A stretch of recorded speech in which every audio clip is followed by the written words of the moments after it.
Welcome back to the Marketing Thread. I am your host, Todd Schnick, joined by my friend and colleague, Carol Morgan. Good morning, Carol. Good to have you. Good to see you. Good morning, Todd. It's always nice to record, and I'm happy that we can record over Zoom during these times. I am too. So the Marketing Thread, what's this all about?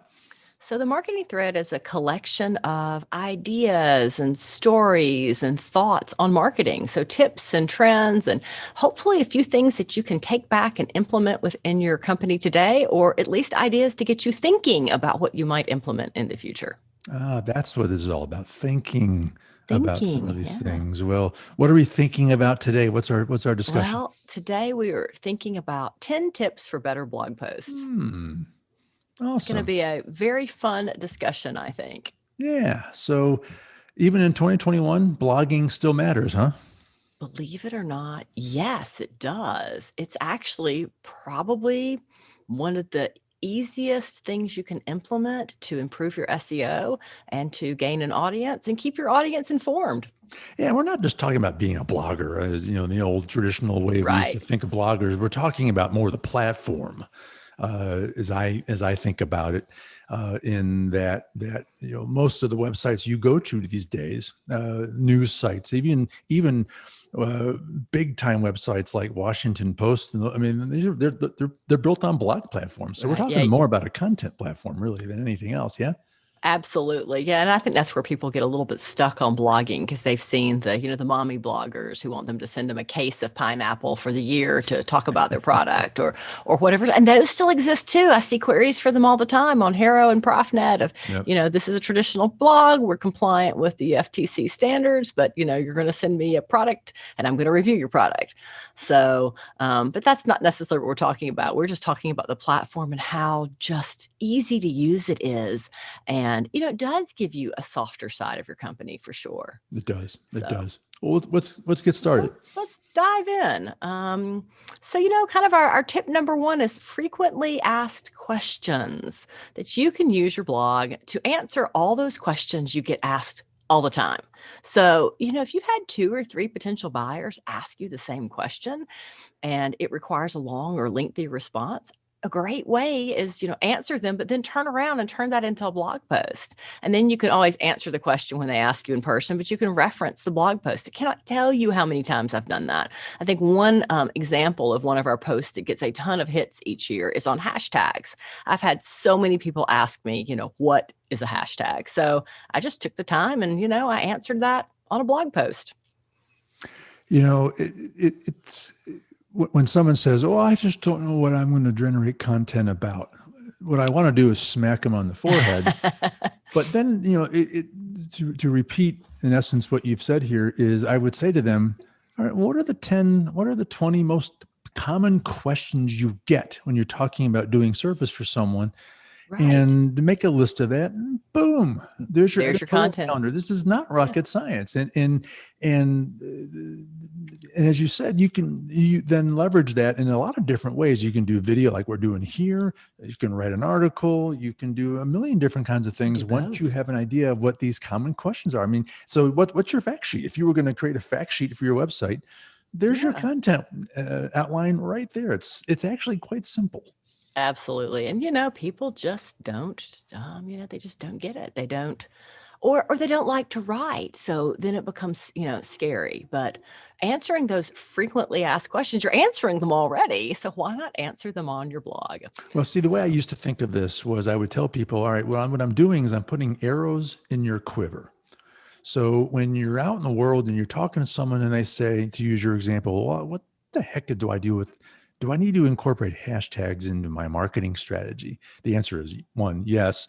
2, what you would do is you would, if that's a question you get all the time, it sounds like that's a question you get frequently, is yes, write an essay on and publish it to your blog. And that way it's there. It becomes an arrow in your quiver. So when you're down the road, when you're talking to someone and they say, well, help me understand how I would use hashtags as part of my strategy, you would, I think, do 2 things. One is you would answer the question in context of how that particular individual and their organization and how they go to market, and talk to them about how hashtags, they would leverage it. But then you would say, by the way, I'm going to send you a link to this Yep. article that I've written about it, which you can refer back to. And that does a lot of different things too. It kind of fortifies your message.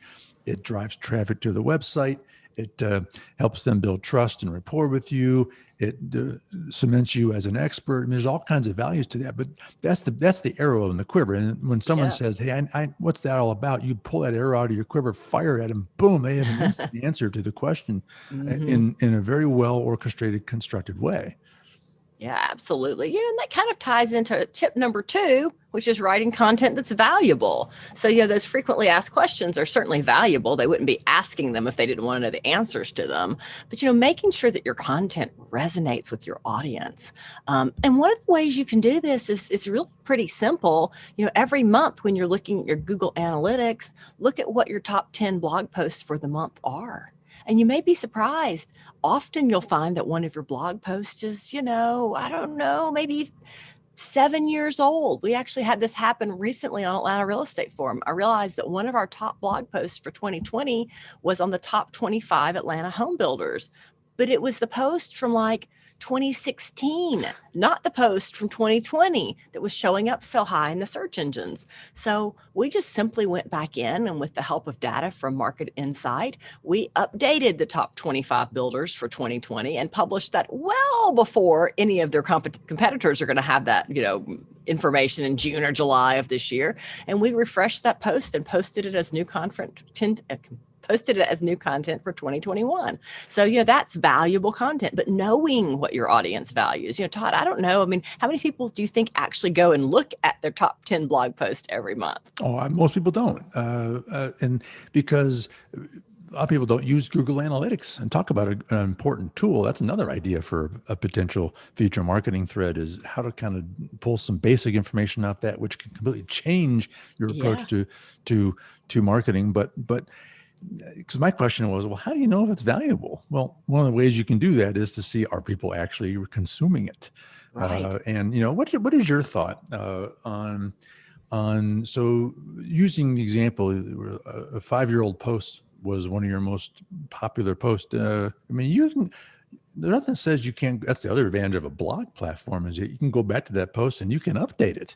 Absolutely. And you should. Right. If you've got a post from, I don't know, let's just say it's from July 4th, 2010, that's talking about all the great July 4th celebrations in your city, and that's always one of your top posts. Well, it's not valuable content if somebody clicks on it and it's news that's 10 years old. You make it valuable by rewriting it. And you can do one of two things. You can leave it published the date it was published and just add a note saying this post was updated on, or you can just completely, rewrite it, keep all the metadata and keep all the information that's causing it to rank so highly the same, including, if you can keep it the same, the title, and then just republish it on, today's date or whatever date you rewrite it. I mean, that's so you are endorsing that you can update the date. Absolutely. Yeah. Okay. Yeah, you absolutely should do that. It's a great tactic. Yeah. And it makes your content more valuable. And again, there's no huge secrets. I guess the other thing that people are like, oh, I don't want to share this. I don't want to share that. Somebody may want to steal it. In a world where you can Google anything and find out how to do anything, just at the touch of your fingertips, there really are no huge secrets anymore. So providing the information to your buyers that they need to make a decision, that they feel like is valuable, is important. Don't feel like that you're hiding some huge secret.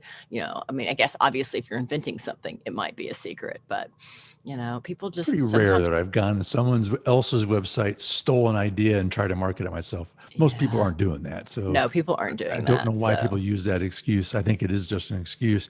All right. Well, that's good to know. I mean, because that also speaks to the fact you don't have to create something new every day.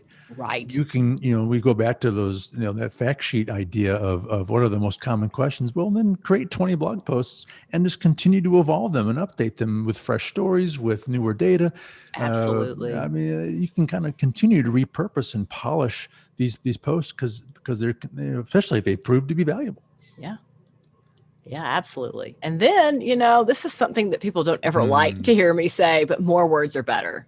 So, in general, you want a 450 word post.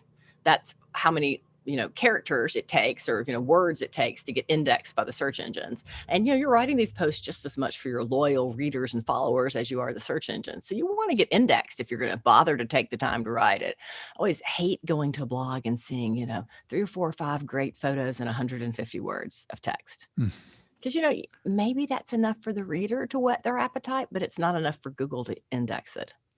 Well, and I also think I'm of the opinion that for the serious buyer, they need more information. They want more information. That when I look at the blog posts or the news articles or the this or the that that I've saved, because I think this is something that's worthwhile for me to keep and refer back to. It's not some BuzzFeed little listicle. I mean, Right. it's an extensive piece of writing that there's girth to it, there's value to it, there's depth to it, there's a lot of examples, and it's something that I'm thinking I need to. This is something I want to refer back to. So the podcasts, the ones that are really really popular and well thought of are not 5-minute little bits. They're sometimes 2-hour-long episodes that really get into a discussion. And so length is not something that should be intimidating. And this notion of people who advise you say, keep your content real short because people just have this weak attention spans. Well, that's I what don't think social that's your media is ideal for. customer anyway. Right. Yeah. Or, if they just want to read in snippets, they're going to look at it on Twitter or look at it on Facebook or look at it on social media. And, the beauty of it is you can tease it there and then they can go read the full story if they want. And, when I say more words are better, again, there's people out there going to cringe when I say this, 1,400 words to 2,000 words, that's rich, deep, meaty content. If you want to be the expert in a subject, you need to really write about that subject. So, drill down, use your two headings, so that's a subheading, use subheads, use bullet points, use, whatever you need to do to get to that article out so that it makes sense, and that people will read it. And, who cares if they only read part of it, but give them the information that they need versus just, a snippet of the information that they want. Well, then you layer this discussion on top of what we just talked about, that you can repurpose these posts. Then if your mentality is, well, I got to do something new every day, well, then a 1,400 post does sound intimidating and but when you realize that this is something that's going to live for a long, long time, Right. and it's something that I can continue to tweak, evolve, update, change, well, then you begin to see the power of this thing being much deeper, longer, and richer with stories and examples and links to other examples. I mean, then you begin to realize, all right, well, this is something that's going to be a most popular post of mine for years to come. Well, then you begin to realize there is value in at first building this thing to be longer and more resonant, That more is deep. absolutely true. Very true. And, then the next part of it is, once you've built this deep content, you've got to let people know it's there. You've got to promote it. Yep. Get out there and scream that you've written it. Build an email list. We talked about that in our first marketing thread, the power of email marketing. Let people know what content's available to them. Promote your content on social media. And, the beauty of it is you don't have to just promote it once. You can promote it over and over and over again, Right. especially if that content is evergreen. We've got posts that are 3 and 4 years old that we're still promoting on our Twitter stream because you can just promote. I think there are people out there who say, all right, well, I'm going to create a checklist of here are the 5 things I should do after I publish my post. And it's push a link to Twitter, push a link to Facebook, push a link to LinkedIn, do it once and then check, done, move on. Then they never Right. post it again. And that's a mistake. This is the beauty of content such as this, is that you can continue. I mean, I'll set reminders to myself saying, hey, share this post again in 3 weeks. Mm-hmm. Right. And, if you use a scheduling service, so if you're using, Sprout Social, or we use Falcon IO at Denim, there's lots of these. If HubSpot, all these different schedulers, you can go in and you can schedule it for a date in the future. You can schedule it to run 4 or 5 times. You can use things like So they changed the name of it. Social Jukebox is what it's Yep. called now. Yep. And we use Social Jukebox to run a lot of different Twitter feeds because, again, you can, well, first of all, I love it because it will pull in the content from my blog. So as I publish the blogs, it will pull them in and put them into the jukebox for me, which is great. And then it just, randomizes them and pushes out however many pieces of content a day you tell it to push. So sometimes when you see somebody tweeting 10 or 15 or 20 times a day, it's not because they're sitting there tweeting. It's because they've written, 50 or 60 or 70 different tweets and randomize them through a service like Social Jukebox. So it's a great way to send traffic back to your website. And, for me, it's all about getting that traffic back to the website. Absolutely. And sorry to be a broken record, but again, layering on this idea that you can continue to tweak and evolve Right. an old post, then you begin to see, well, I have to share this again. And you can even say, hey, new information or new data included, so Yeah. prompt them to the fact that this is a very popular post of ours and we've updated it recently. So you begin to see where there's value in pushing it again and again and again. Mm-hmm. Then the next step, and this is something that, we all probably have learned from, mainstream media, focus on an amazing headline. If the headline stinks, nobody's going to read the post. So you've got to catch them with that headline. Not necessarily bait them, but maybe sometimes bait them. Maybe you want to say, oh, don't ever use FAQs on your blogs. That's probably not the best example, but, something that's going to capture their attention and cause them to read, oh, well, why shouldn't I do that? I do that all the time. You have And to then, think of course, about that. I mean, there are tactics that professionals such as yourself can advise you on. What is your opinion, Carol? This is something I've done in the past where if there are plenty of headline analyzer tools out there where you type in your oh, title and it kind yeah. of gives you a score. Now it's relative. I mean, obviously it's based on an algorithm and there, but is there value in using a tool like that? I'm trying to figure out ways, how do I, is my headline too wordy? Am I missing emotionally driven words Right. that spark your Yeah. attention? I mean, is there any value to I think there's value to those headline tools. I love them. And, I use the one on MailChimp a lot just because you can, tweak that title of your email you're sending out. But the one thing that is hard sometimes is staying within the character count. Because, again, that Yoast SEO tool that you're using is going to tell you if your blog post title is too long. And Yep. they almost always tell me my titles are too long. So you really only have 4 or 5 words. Right. Unless they're super short words to get that headline out there and catch attention. So, well, and you mentioned the news media at the top of this particular discussion. I mean, we've heard a million stories about how an author of a news article, they may suggest a title, but right. someone else is redoing that title to be sure that it's seen and noticed and sparks attention. And I'll tell you who's great at this, and I'll pull it up. We'll just see what the titles are there today. So I'm pulling up on my phone here, Drudge Report. You ever looked at their titles? Hello, they're super short, but they are enticing. So, screened for extremism. It's 3 words. Some of these are a little longer today. Footage from inside siege. These are really, really short. 49 hours left. I guess everybody knows what day we're recording this now. Just super, super, super short to catch your attention so you click on it. One of these, this is very sad. It says there's no food. That's when I'm likely to click on to find out what on earth. Another one says airports could close altogether. Again, a lot of these are kind of those typical media headlines designed to catch your attention, but they do catch your attention. That's the point. It catches And your attention. And using Drudge here as an example is perfect because oftentimes I'll go to the Drudge Report not to actually ever with the intent of clicking through to anything. I just get entertained looking at these headlines. Absolutely. And you can learn a lot about, and you get a pulse of what's going on just from the headlines. And you don't even have to read the stories. It'll tell you what you need to know. Yeah. But it's a great example of why you need to think about this is you just can't throw away a headline. I've seen people write, and I'm curious as to your take on it, but there are people who I've seen say, you should spend as much time crafting the headline as you do actually writing the piece.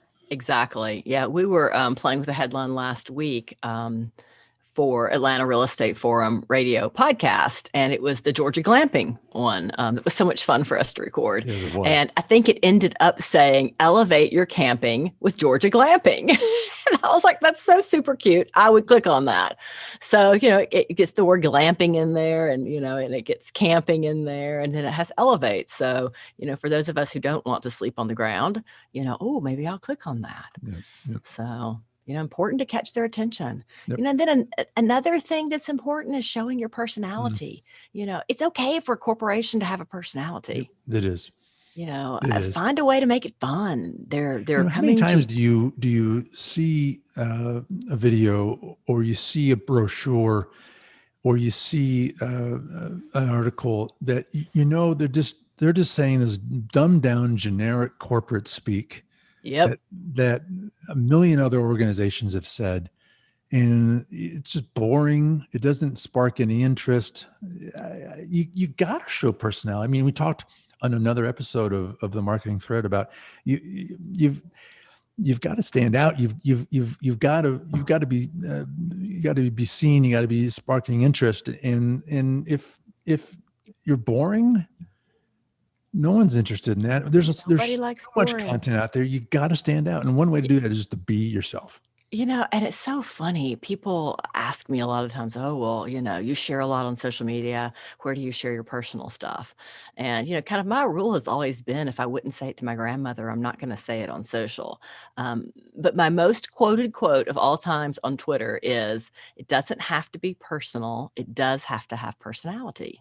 Yep. So, you don't have to share all the personal stuff, but you do need to have some fun with it and have some personality. Think about the people that you like to follow. And typically it's because they're showing that personality, whether that, and I said people, but it could be a corporation as well. Look at how much fun that, Progressive has had with Flow. And, we've got the Gecko from Geico, and some of these, insurance is boring. If you can make insurance fun, you can make anything fun. Yep. Well, look at these videos that we're doing here. We could, as you can tell from watching this, we could make these things a lot more polished, and a lot more fancy schmancy. But we're leveraging a well-known tool that everyone's familiar with, and we're just chatting here. We're just being right. Us. And we're having, and we've got natural. Such fun graphics because I had fun making them. So show your personality. And then, moving on to tip 7 is to break it up. I say make it snack sized. If you are writing 1,400 words or 2,000 words, again, bullet points, numbers, subheads, make it so that they can digest it in little snack sized pieces. And I don't know if Todd, if you have more suggestions on that, but I think the more you can break it up, you can break it up with photos, you can break it up with videos, you can break it up with quotes, just lots of ways to break up those blog posts. Another way to think of it. One of the things that I'm trying, I read a lot of books, and and I'm one of those guys, maybe it's my Catholic upbringing, where I have this guilt that when I decide I'm reading a book that I have got to finish it. Oh, I do that too. Read every word. Finish it, even if the book is driving me insane and it's boring or it's awful. Out of loyalty, I read it. Well, that's silly. And so there's a point to this, I promise. Same thing with some long form essay or some 5,000 word article that I'm reading. You don't have time for that. If something's not bringing value to you, then you shouldn't waste your time with it. Now, one of the pieces of advice is, maybe there's a book that's got valuable information within it, but you don't need to consume the whole thing. Go through the table of contents and find 5 or 6 chapters that speak to something that really are important to you, and just read those. So the same lesson applies to the 1,400 word blog post. You may not necessarily need to consume that entire body of the post, but maybe there's a few bits that are really important to you and something you're really seeking to learn. So the point here is, be sure that your post is organized in bite-sized formats so that someone can do just that. Right. And then they may not necessarily read the whole post, but I bet they'll bookmark it because they want to refer back to those key points that really do speak to them. Yeah, no, I completely agree with that. I've got that same problem with books. Part of the reason I don't read a lot is because I get completely derailed, and that's all I do once I pick up a book. Yeah. So I tend to only read on vacations because then I can just read and read and read, and it doesn't disrupt the fact that I have a life and animals I need to take care of and clients I need to take care of and all of that. But yeah, I think there's a lot of us that are addicted to books. So so break it up and make it bite size. That'll help me and Todd out a lot. Then, tip 8, and this seems logical, but always check for spelling mistakes. If you need to read each word individually and read it backwards, that way you look at the word and not the sentence. That's one trick to help. Or print it and read it out loud. That's my best approach. Yeah, I think that helps Every a lot time of I people. find mistakes. Or pay somebody to edit your post, or ask somebody, on your team, if you've got if you're fortunate enough to have a team, hey, can I help you with something while you read this for me? Make a trade, but always check for spelling mistakes. You just never know. I mean, I'm always finding stuff. I'm always finding stuff. Credibility and seriousness. If there's a lot of mistakes in your post, that lessens your effectiveness and lessens trust. Now, I have a two-pronged approach to my proofreading. One is I do read it out loud, because it's amazing sometimes how bad the writing is until I read it out loud. And the other strategy is I have my wife review it. Right. So the point there is have someone else, because I can look at something and read a paragraph 50 times and it reads perfectly. Right. Show it to Stephanie. Boom, she finds 3 errors instantly, because it's Instantly. You're just so into it. You're so right. Fresh eyes are critical. Well, it's the same reason you could read this, always check for spelling mistakes, and not really even think much about it, because even though every single word has a typo, you can read it. So Yep. Yeah, it's interesting to see how the brain works. Yes, it is. Yes, it is. And then, include a visual, whether that's a photo or a graphic or a graph or a 3D rendering or a video or something, but, always include a visual on your post. I hate going to blogs that are just text. And I even hate it if the preview of the blog post is just text. I guess I'm a very visual person, so I want to see something, something that I can relate to and see if, do I want to read that post? And sometimes the visual is what determines whether somebody reads that post or not. Yep. Well, and there are people that don't require that, but that's fine. There are plenty of people who do need that visual, and sometimes the visual is essential to the piece. It's a chart, it's a table, right. Yes. It's examples, right? Here's some samples of what we're talking about here. So sometimes it's essential, but it does. A common theme here is we got to get people interested in this.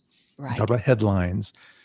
Is one way to draw. Well, sometimes, like you, Carol, the visual that I see scrolling through my feed, what is that image? You stop and you look at it, and then visuals do have an impact. Well, and you just made the perfect point. It's going to be in your feeds because they're going to share it. So, once you share it, you've got to have some sort of visual to go with that. So, catch their attention. Let's be honest; these feeds are designed to showcase a graphic. Oh yeah, and it looks weird when there's not an image.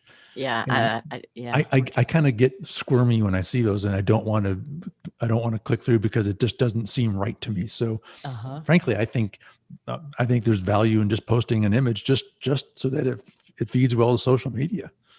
I completely agree. And our next tip is going to be consistent. So, make sure that you're posting on a regular basis. Not just consistency is so critical here. It is incredibly important. You want the search engines to come back and see what you've written. Right. And you also want your loyal followers to come back and read what you've written. So, the worst thing in the world I see sometimes is people get excited. They start a blog, they blog a lot, and they just burn themselves out. So I'd rather see, a corporation post, twice a month than 8 times and then not at all for the next 8 months. Right. So, that's just part of the strategy. Figure out what you can do and how often you can do and make it work. More is better in terms of the search engines, and more can be better in terms of your audience. But if you can't do more, then don't try, because you're just gonna, flub it up in the end. And don't forget, you can repurpose older content again. That's right. It's another reason why you'd want to do that, and that would help with the consistency. Right. Absolutely. And All then right. we've got a bonus tip on this one, Oh. Todd. So yes, our bonus tip is to remember SEO. And again, we talked about that in our first marketing thread. But don't forget it. You have that Yoast SEO plugin or the all-in-one SEO tool or whatever plugin you're comfortable with on the back end of your blog to help you out, and to make sure that you're doing it right. Yep. So Absolutely. I'm glad you threw in that bonus tip. yeah, That is essential. No reason to invest all his energy in following the top 10 tips if you're right. not going to think about SEO. Mm-hmm. All right. Well, Absolutely. great stuff on tips for better blogs. I'm glad we kind of refresher course for me, to be perfectly frank. So good stuff. Carol, before we go, remind people about Denim Marketing and where to go to get more information. Well, you can find us pretty much anywhere and everywhere online. Start with denimmarketing.com. You can call our office at 770-383-3360. And you can find us at Denim Marketing on Facebook and Instagram and Pinterest and YouTube and LinkedIn and whatever other site it is I'm forgetting. And of course, you can always email me, carol@denimmarketing.com. All right. Todd Schnick, Carol Morgan with The Marketing Thread. We'll see you again very soon.